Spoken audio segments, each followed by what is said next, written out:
a retired homicide detective. I've interviewed thousands of people, from serial killers to ministers. Welcome to the interview room.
On this beautiful Wednesday edition of the interview room, special edition. Got a lot to cover tonight. We want to thank you, each and every one of you who are TIR members. I hope you're all doing great. We sure love you. And a big thanks to our mods, Miss Sophia, Maui Girl, Teresa M, Mimi J2. Thank you, ladies, for everything that you do for our channel, always. Thank you to our subscribers, our members, and our Patreon members. Without you, we can't do this. And if you're here for the very first time, we welcome you to the TIR family. And there goes Buddy right behind me. Sure do love that little guy. And he's doing great. He's absolutely doing great. So that was a little pup check on how he's been progressing. So I hope you guys had a great day. Let's see where everybody's at tonight. Well, we get to allow folks to come in here for a moment and just see how you're doing. Boy, oh boy, we had I had an opportunity this morning. If you've not heard it, go listen to Nancy Grace's podcast today. I had the opportunity to be a guest on her program, and we covered some very interesting stuff. And that's also, I want to keep that conversation going today. So Idaho's in the house, Fort Worth. You guys be careful out there in Texas right now. There's a lot of bad wind and a lot of tornado activity south of you near Waco. So if you're in the Waco area, please pay attention to the weather this evening. And same in Florida, near Orlando and Ocala. I was just checking the weather up there. You guys are also going to have some potential severe weather. So please be careful. And any of you who are in any of these weather patterns in harm's way, please pay attention to the weather. Welcome, Alberta, Canada. Vivian, we love you. Thank you. Love, peace, Fort Worth. Teresa, thank you. Scotland's in the house with Miss Polly. Rosemary from New Mexico. Karen and I love New Mexico. We've been to Santa Fe. I've actually taught some classes in Albuquerque there at the Bureau of Indian Affairs. Hershey, Pennsylvania, one of my all-time favorite places, especially with your street lights. Shaped as a Hershey kiss. Oklahoma City, Ola, it's good to see you, Martha. The Villages, Jackie, please be careful. We're not too far away from you, heading down south ourselves. So it's good to see you here this evening. Seattle, and of course, Michigan in the house. Encinitas, near my old stomping ground. Beantown in the house. Ann, welcome. Okay, so what are we going to talk about tonight? Right? So let's kind of figure out where we're going to go. We're going to talk about, and Gary, Dr. Brucato's in the house. Welcome, Dr. Brucato. Thank you so much for being here this evening.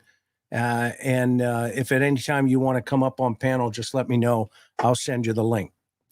That said, we're going to talk about some of the maneuvers of Bryan Kohberger's defense here tonight. And, what are they cooking, right? What's the strategy? I have a couple of opinions. London's in the house. Thank you, Lorna. Of, what could be behind some of the strategy that's taking place right here.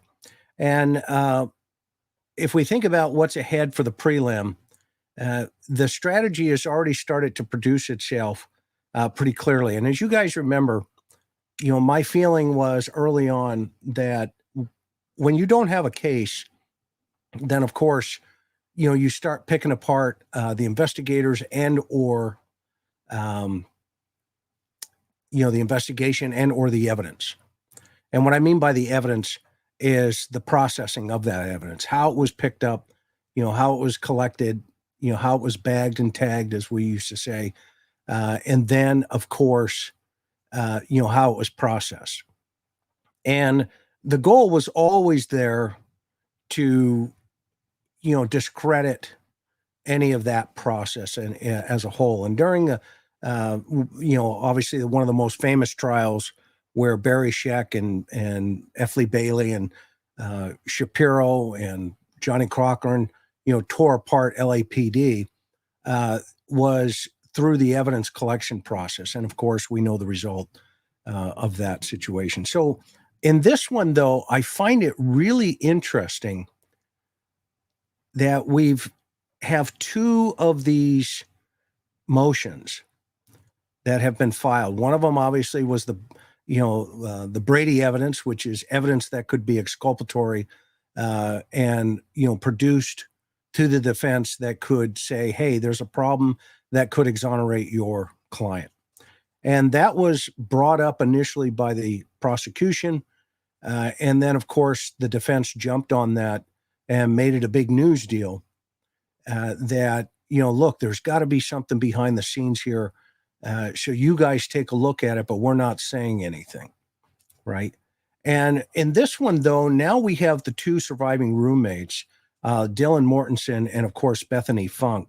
And our hearts go out to them, their families, and the families of Ethan, Kaylee, Maddie, and Xana. These are the kind of circumstances that just drive, our legal system correctly, but it drives families in these defensive modes as if they've done something wrong. And what we're seeing now is a move to insinuate that Bethany Funke, she's got more information that could exonerate, Bryan Kohberger. Well, that's got to be a pretty high bar, considering she came home and was in her own residence, and somehow he ends up with one of the victim's IDs and his DNA in that residence that where all these poor victims were found and murdered. But he accidentally happens to have one of his her victim's IDs, across the country. Yet there has to be something here about Bethany, right? The defense. And I'm going to talk about that tonight in terms of, I kind of give you my 2 cents on what the strategy can be. Okay. And so, Kaylee, Maddie, Xana, Ethan were stabbed to death in November of 13th, 2021. Dylan and Bethany were the only surviving roommates, as we know. Dylan allegedly was an eyewitness. We don't have that information in totality yet. This is all information that was put into the affidavit, probable cause affidavit by the law enforcement agency. And in that affidavit, there was a description that somewhat matched Bryan Kohberger. His DNA was found on the knife sheath left at the crime scene. He kept one of the victim's IDs, as I mentioned, that was found at his house. His cell phone data put him at the house that evening when the killings took place. So let's not forget any of this, that allegedly all of this evidence points to his possibility of being a number one guy here. Okay. He's not been formally prosecuted yet and or found guilty. So he's been arrested and charged with the murder of these 4 victims. So that said, now there's this subpoena that Bethany is fighting to appear in a preliminary hearing. So like you guys know me, I've put together a little PowerPoint here. As I want to talk 22. Thank you so much, Luminous. I said 21. You're right. I want to put together just what I think, in my experience, the strategy would be. Okay. Now, how many of you remember this guy? Right? I think those of us who were around in the 70s, and of course, back in the day, this was a very famous guy. Okay, so tell me who he is in the chat over here. Tell me who that is. All right, first one to come up with it. I don't, there it is. There he is, Mr. Evel Knievel himself. Mr. Evel Knievel himself. Now, the interesting thing about Evel Knievel, as you remember, this guy is in the Guinness World Book of Records, okay, for breaking just about every bone in his body. Okay? And you can't make this up, right? Because, he would shoot up, on that motorcycle, over buses, over cars. And it was very rare, if we watched him on TV, okay, that he didn't crash. And when he did crash, all of us at home would go, whoa, right? And it was like the only reason we watched Evel Knievel was to watch him crash. Okay, if he succeeded, it was almost a letdown, I think, to the public. Okay? It was almost a letdown, as if he, dang it, he made it. Okay, but when he, went head over heels, end over end,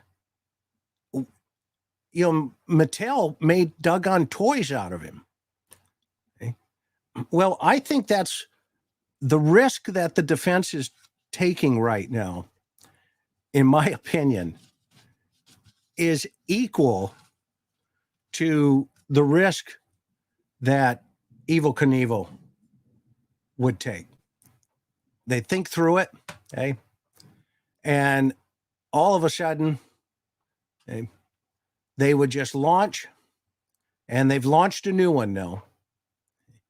And let's cross our fingers that we hit the ramp on the other side. So I asked myself a couple of questions. Why Bethany Funke? Okay.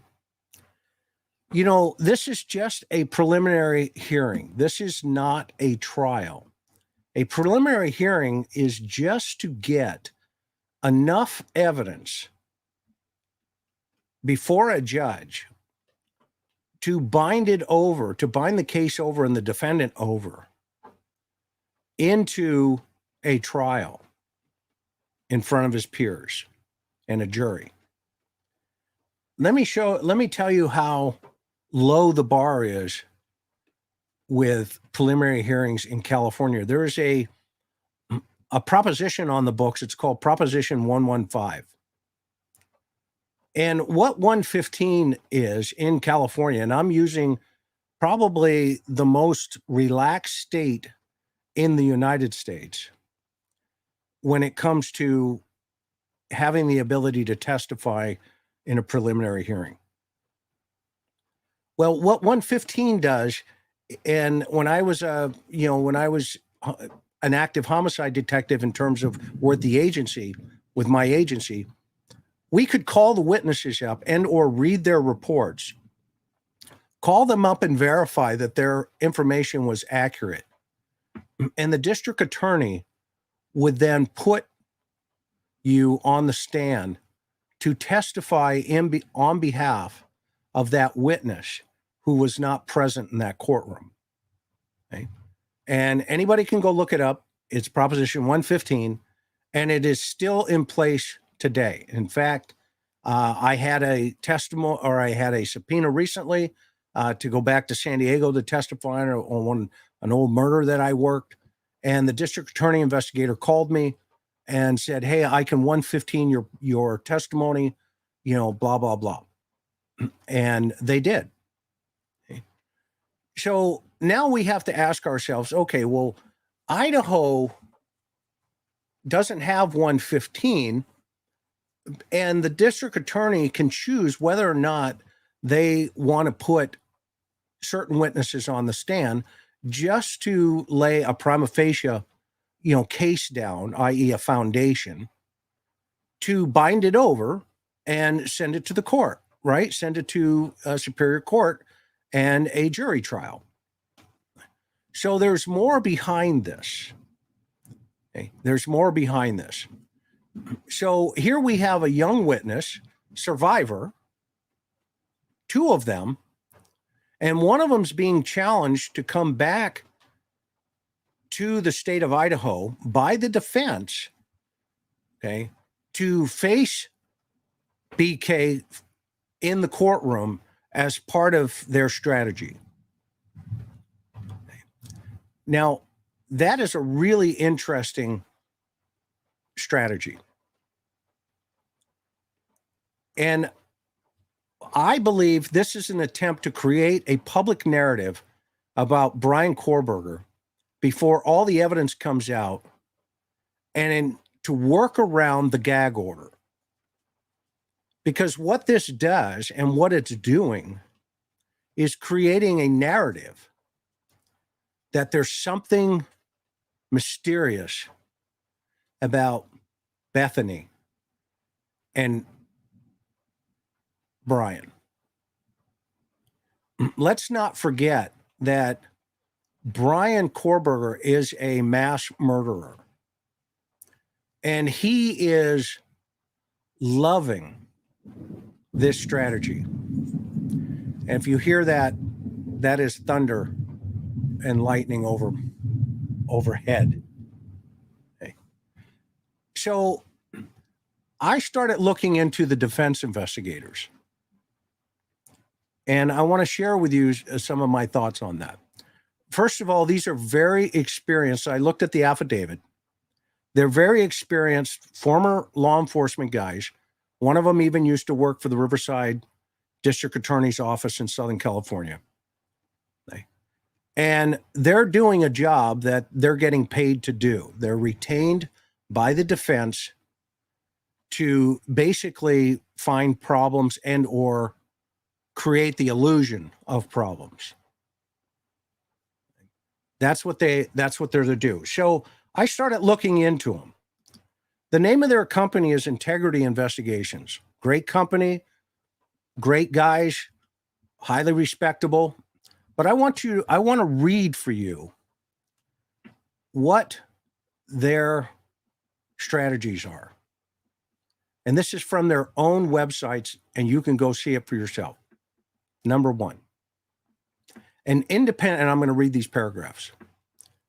An independent investigation is critical to effect criminal defense and can make the difference between a verdict of guilty or not guilty, or whether a case is dismissed prior to trial. Now, isn't that interesting? So these guys got all of the information that was turned over through the discovery process. They started reading through all of the reports and interviews, and they may have come across a statement, a text message, maybe post-homicide between the girls, maybe when they were scared half to death and they were communicating, "Have you heard anything upstairs?" And that's all speculation, but it wouldn't surprise me if those types of communications exist. But then we look at why they take a case. When we take on your criminal case, we are committed to doing a thorough defense investigation to locate evidence and any witnesses whose testimony may be favorable, and to identify those whose testimony may be unfavorable, i.e., Bethany. We look for any testimony or evidence that may help to, and this is their mission statement, get your case dismissed before trial. Well, isn't it interesting? There's a gag order on the investigators and this investigation and this whole thing.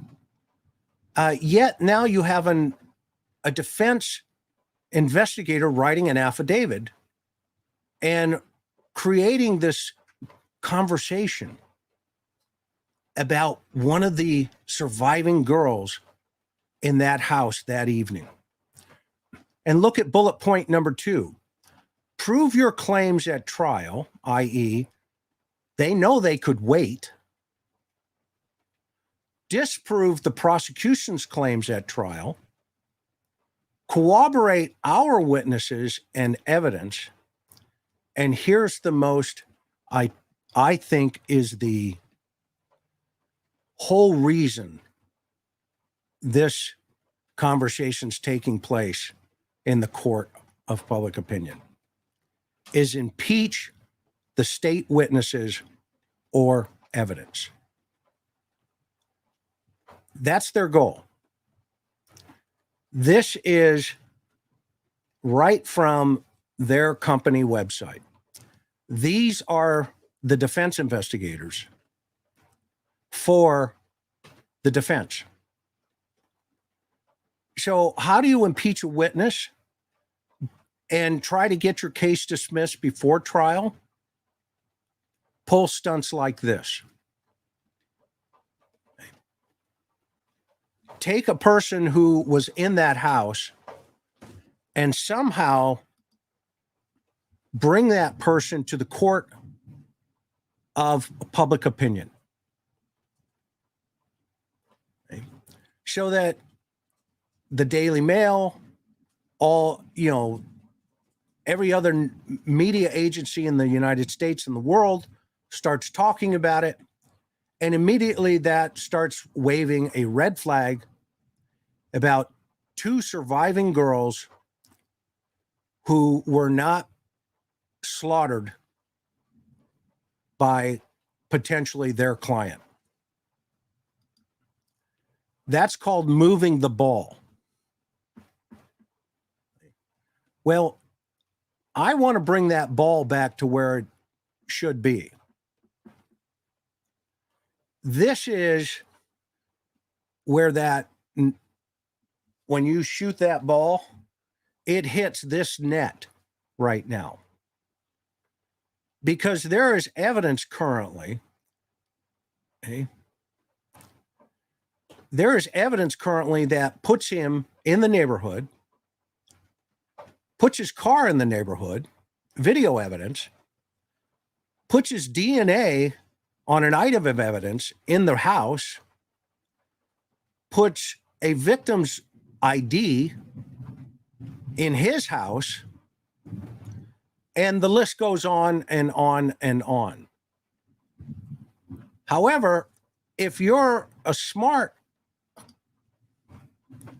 defense attorney and you bring in a team whose mission it is to get your case dismissed before the trial and then impeach the state witnesses or evidence, impeach it,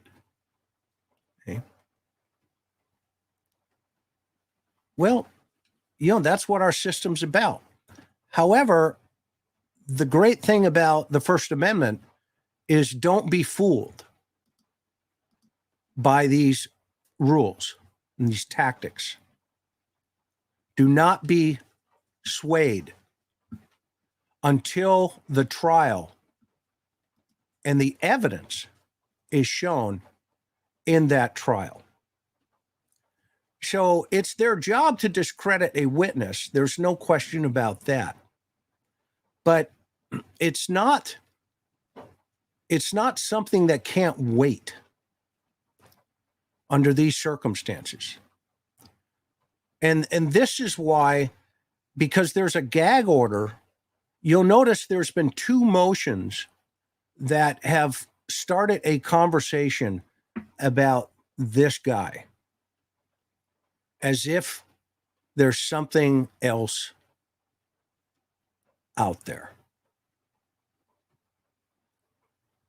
As if Bethany or Dylan are somehow hiding something about him.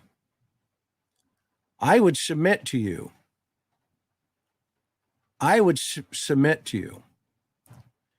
that had Bryan known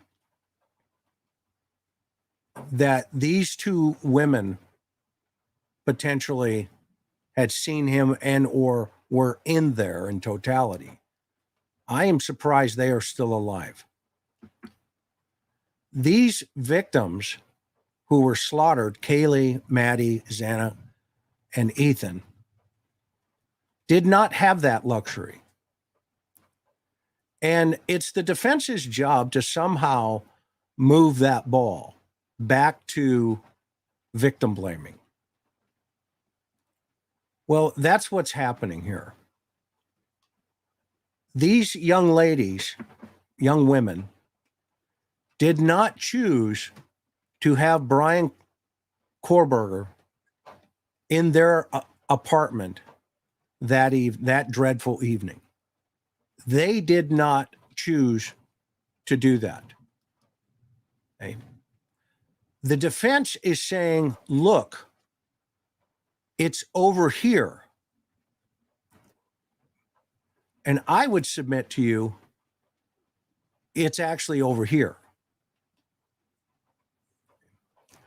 And let the system work in relationship to letting a jury decide, not the public. So what this defense team is effectively doing, and I commend them for doing it, and they're very skilled at doing it. I've done my homework. Okay. What the defense attorneys what the defense team is effectively doing is they are raising doubt about them, these young ladies, and moving the ball away from the driver's license of one of the victims at this guy's house. That this guy was the one wearing gloves. They weren't wearing gloves. I've not seen any evidence of Bethany or Dylan wearing gloves that evening, or taking their trash out and putting it into a neighbor's trash can.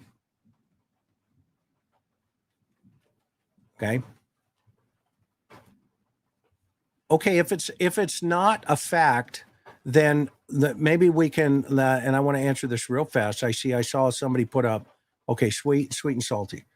That isn't a fact, a DL of one of the victims. Okay, maybe it's an ID, because they took numerous identification cards from his house. And it wouldn't surprise me because, Dennis Rader took Fox's ID. And this guy, I'm going to submit to you at some point, there will be some correlating evidence coming out at some point down the road that he was fascinated by that type of personality.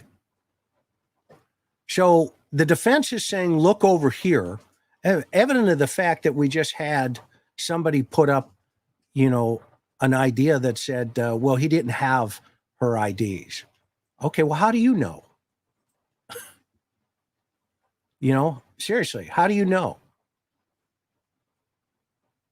I read the affidavit. It says identification taken, ID cards.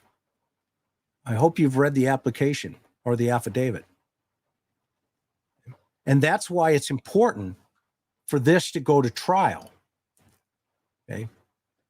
For this to go to trial and not to circumvent the gag order by creating the court of public opinion, which you just proved my point. Okay. Yeah, no problem, Salty. I get it. But this is exactly the point that I was trying to make. You're right. You're right. It's not a fact. I agree. Okay. But what's happening by these guys doing what they're doing is they're circumventing the gag order through motions. And everybody knows in the system, it is not necessary to have this witness come back and testify in that prelim. Okay. It's not necessary.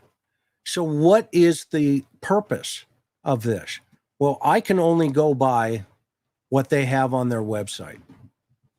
The guy who wrote the affidavit has on his website to impeach the state witnesses or evidence. Well, the only way you can impeach them before a trial is to try to get them on the stand. And so I think I think it's a risky move. I think it's a move to move the ball. Okay. And I think it's a move to say, look over here. And I believe the defense investigators have read the reports and they have found something that says, oh, well, we can run with this. So it's these minutia technicalities that turn into mountains. Okay, the old saying, mountain out of a molehill. Okay. And to cast, doubt on these witnesses here, on Dylan's observations. Well, let's hypothesize. Let's say these two girls post-homicide started sending text messages back to each other. I'm here to submit to you that I can tell you every homicide scene I've ever walked into, okay, every homicide scene that I ever walked into, okay, was this moment of, holy cow. And I'm trained. But can you imagine these individuals who survived and then they discover and hear and learn about the fate of their roommates who a couple hours earlier that evening or earlier that day were taking photographs with them and telling each other how much they loved each other?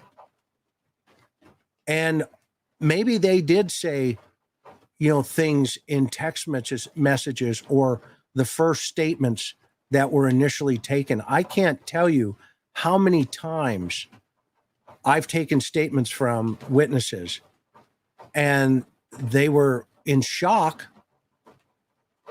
And when you talk to them a second time, they say, I don't know what I was thinking. I need to clarify that. Okay, well, what's going on? Okay. Well, blah, blah, blah. Okay. I would submit to you that happens all the time.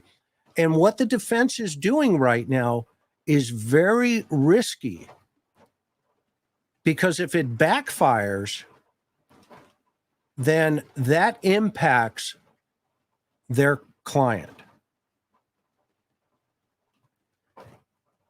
If you throw it at the wall and the public doesn't buy it and it doesn't stick, then you have a problem. And that's why I didn't understand why they brought this up for the prelim. But once I read their mission statement on their website, I formed my opinion. Can they put her in protective custody, deposition by video with no location release? They could, if the court allowed that. Sure, vet girl. Absolutely. They could do that. But again, she does not necessarily need to be, right? I mean, I think you would agree.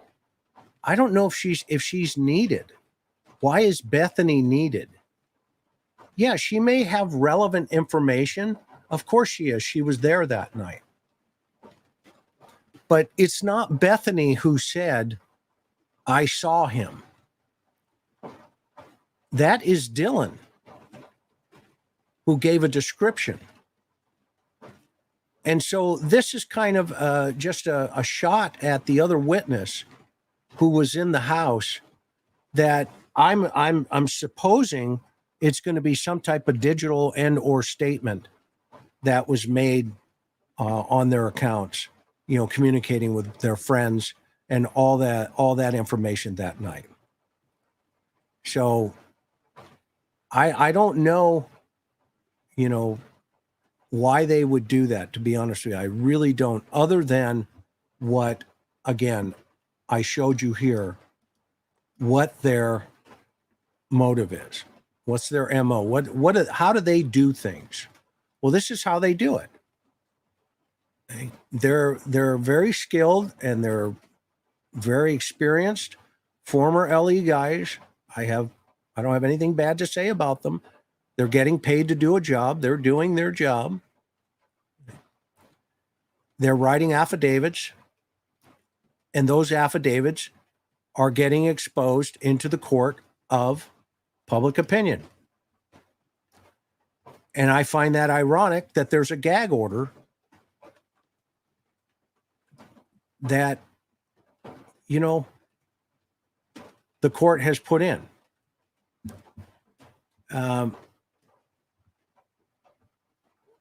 Let's see here. Gary says, the claim is that it came to the attention of the defense that Funke has evidence which could supposedly, sculptate Kohberger. She faces a $500 fine or 25 days in jail if she doesn't appear. Right. Yep, that's what's in the affidavit, 100%. So I don't know what type of evidence she has unless she's involved, which that's foolish. I don't see her planting his DNA in there with the K-bar knife. I don't see any of that. I don't see her manipulating the GPS and cell data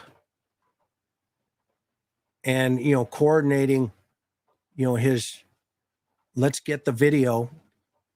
Let's get his car on video in the neighborhood.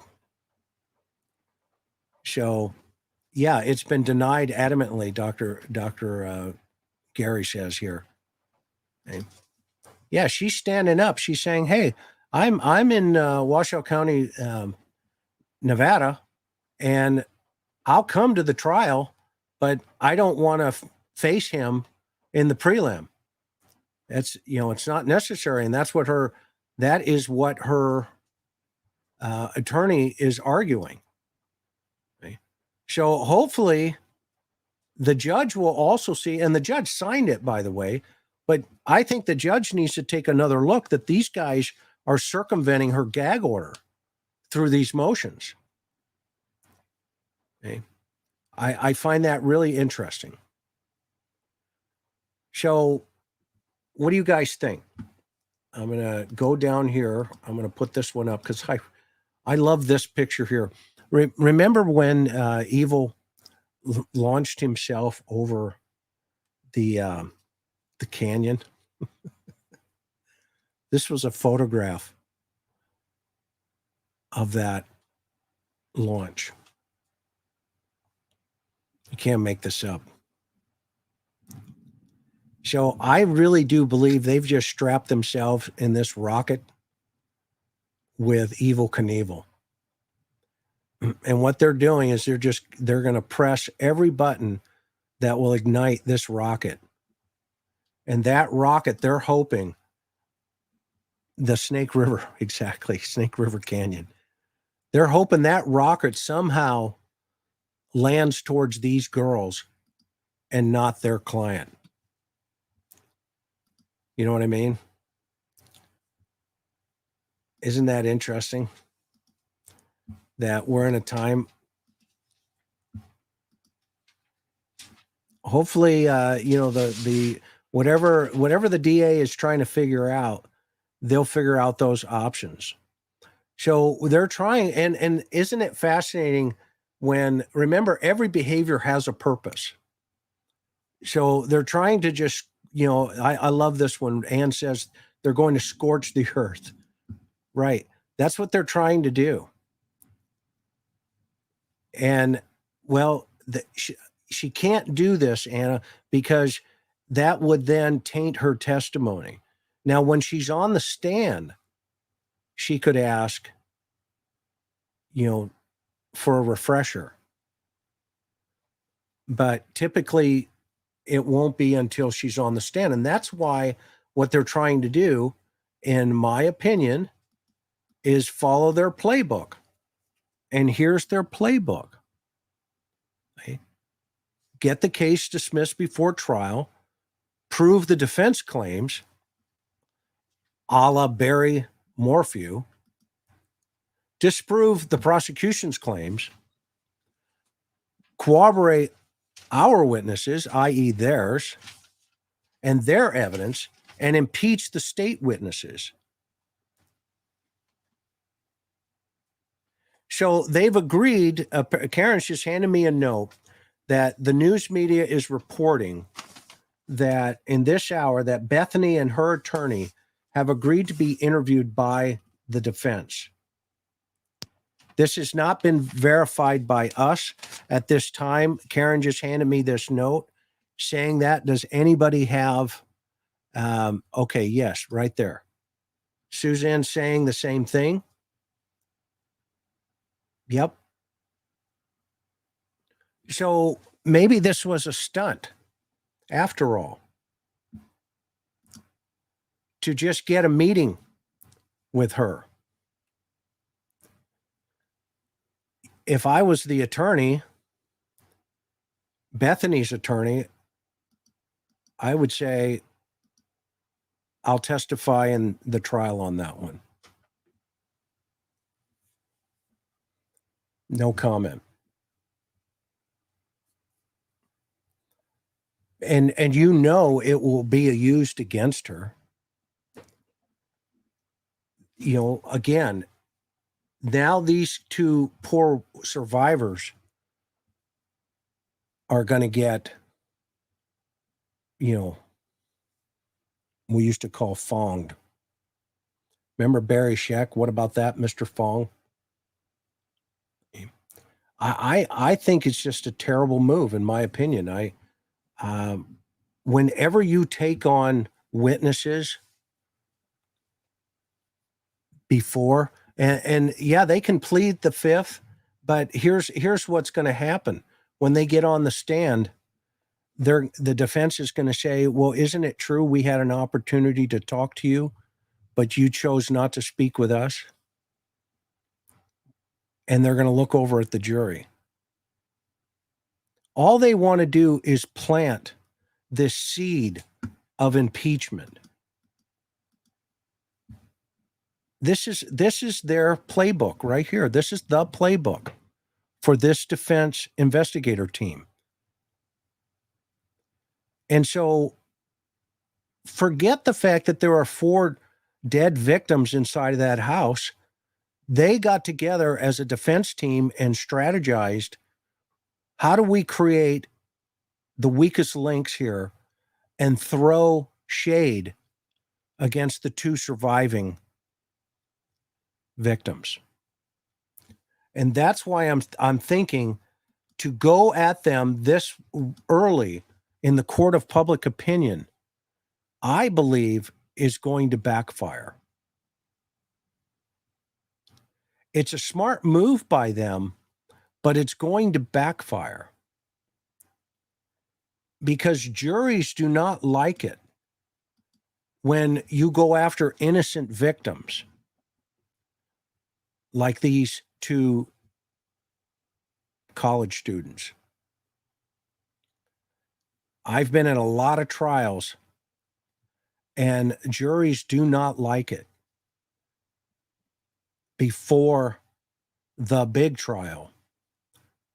I mean, think of it this way. What if they would have gone after Murdoch's family in terms of, shown all those videos of interviews with, Buster and all the other family members? Now, that is a whole different story because that was kind of an open book, right? But in this case, we have a gag order. And in that gag order, okay, so the question is, what if he is innocent? Well, that's why he has a trial coming. And if he is innocent, that's what the jury will determine. I agree with you, Bobby. If he is innocent, that's why we have a trial. But the purpose of a prelim is not to put these two girls on trial.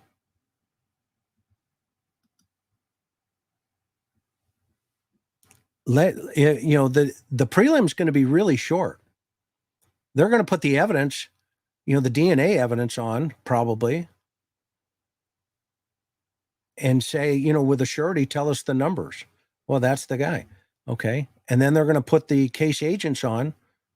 They're going to put some of the cell phone digital evidence footprints on, and that's it.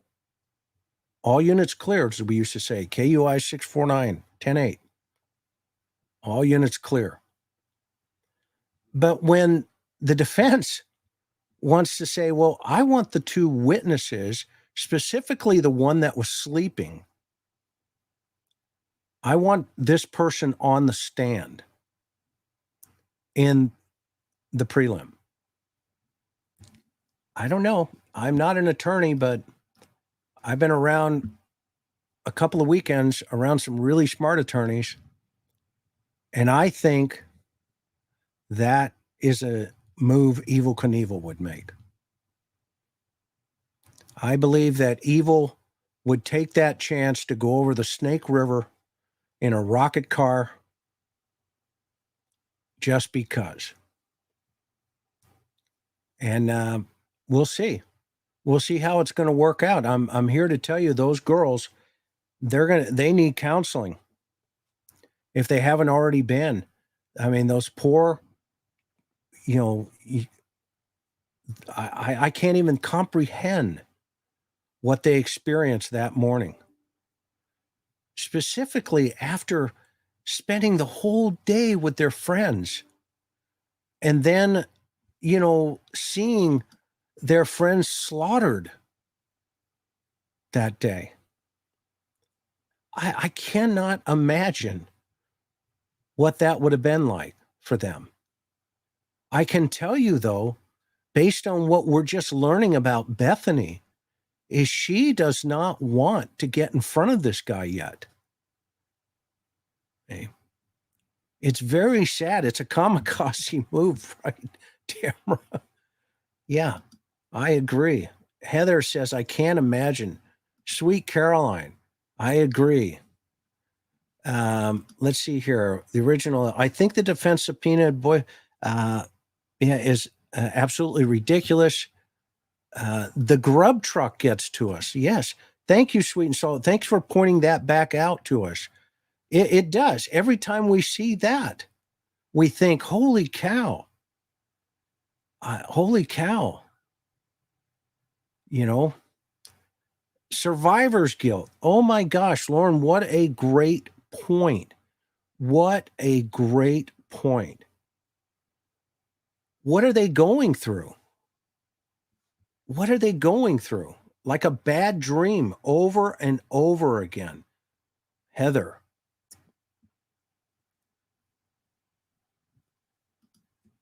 Cat H says they lost their home, their school semester, their friends. Wow. I'm going to put these statements up and then overlap the mission statement of this investigative firm who is doing this. Okay. And everybody reread this statement again and look at the statements we're all making about this particular problem.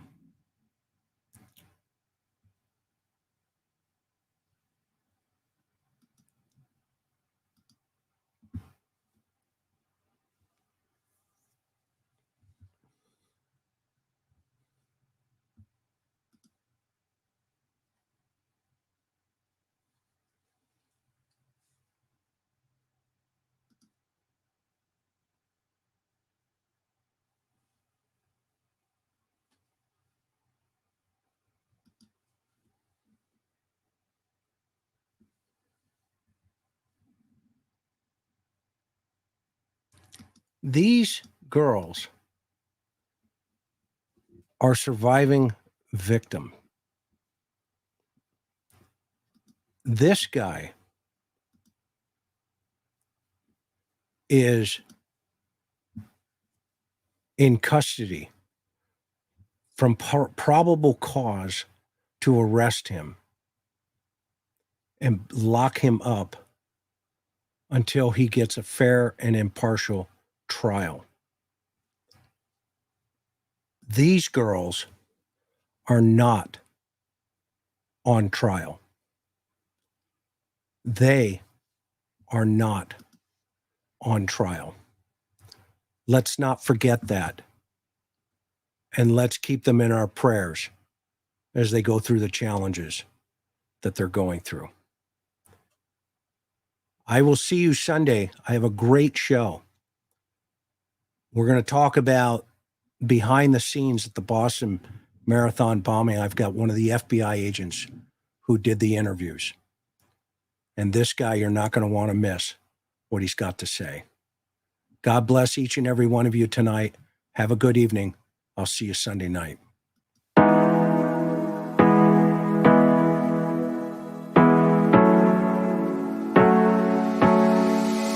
Hard working every day, I'm stressed out 24/7, babe. No timeouts, wish we could fly away. You and I go to our favorite place. Oh yeah, make special memories together. I'll be your company now and forever. I say we fly away. You and me go to our favorite place. Feeling the sun on my face in Hawaii. With you, Hawaii. With you, Hawaii. With you, Hawaii.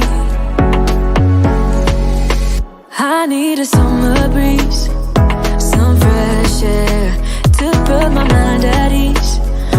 No cares. You wanna come with me? Me and you go to our favorite tree.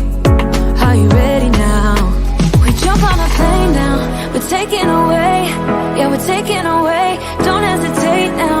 We're taking away. Yeah, we're taking away. We'll never come down. We're going away. Yeah, we're going away. You and me. Feeling the sun on my face in a way.